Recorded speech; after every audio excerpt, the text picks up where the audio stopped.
Hello, Regents. This is Professor Bapu, your personal guide to Civilization 6. I boiled down all the complex intricacies of this massive game down to what you absolutely need to know to win. So today we're going to be talking about why I believe Jayavarman of the Khmer is one of the best religious leaders in the game. So let's start off by looking at his civilization ability, Grand Berets. So this ability is going to give cities with an aqueduct plus 1 amenity per citizen. And so I'm going to give this a +2 faith score as well as a +2 survival score. So +2 means that this is a pretty great bonus that's going to really help you out in your religious game.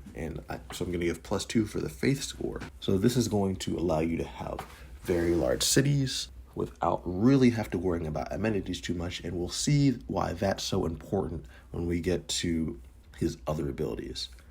And the reason why it's going to get a +2 survival score is for that very same reason, because he's going to be able to create very large cities. That's just going to be huge in terms of science, because you get 0.5 science per unit of population in your city. So if you have a size 10 city, you're going to produce +5 science without even having a campus.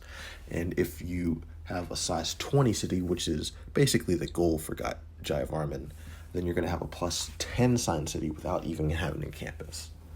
And that's just insane. That's the amount of science a non-science focused civilization would have if they built a campus and a library and maybe even a university. I mean, +10 is huge. It also, by having your city so large, you're going to be able to build just about as many districts as you really want. You'll be able to have a campus, you'll be able to have an encampment, you'll be able to have your holy site, you'll have an entertainment complex, a theater square if you want, a commercial hub. I mean, the possibilities are just endless by having such a large city. So the next part of this ability is that cities with an aqueduct produce +1 faith per population.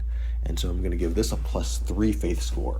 So +3 means that this is just an insane bonus that is going to make the game so easy for you, it's not even funny. And because it's so easy to get population of 10 or 20, that's going to be an extra +10 faith per city and +20 faith per city without a holy site. And if you do have a holy site, which obviously you would have when you're going to go for a religious victory, the faith is just insane. You're going to have so many religious units, it's not funny. So the next ability is that farms gain +2 food if adjacent to an aqueduct. And I'm going to give this a +2 faith score and a +2 survival score for the reasons I've already mentioned. Your cities are just going to be huge, and so getting +2 food from the farms is just going to help you reach that a lot faster. The farms also gain +1 faith if adjacent to a holy site, and I'm going to give it a +2 faith score for that, because it's not too hard to build farms next to your holy sites for reasons why I'll get to with his other abilities.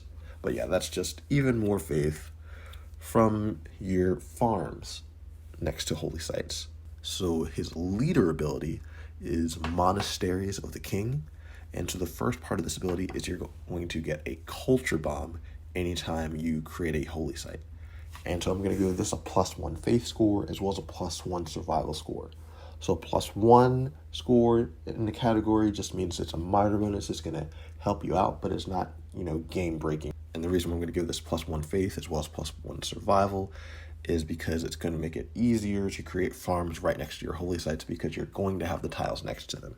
The next part of this ability is that he gets +2 faith adjacency for his holy sites next to rivers.